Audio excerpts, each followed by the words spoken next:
If you're going to be using the TIDY TRADIE Router Jig, then there's some specialist cutters I'd really like to show you. I'll start with the 1/4 inch shank, 6.35. This is a 12mm plunge cutter.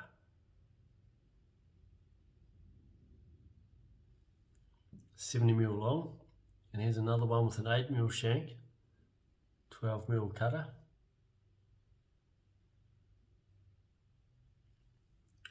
And they're both for doing hinges and shallow plunge cuts with a 16mm copy ring. The next size up I'd go is the 115 12.7, which is 1/2 inch, 12mm cutter.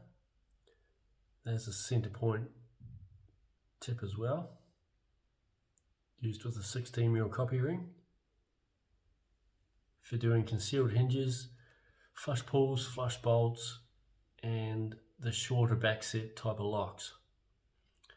But for the longer backset type of locks, and for pivots and things that require deep mortise cut, we have a 160mm long 12mm shank, 16mm cutter,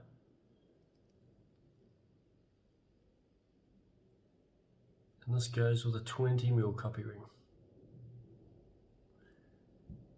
And you can buy all those from Lockcarpenter.com.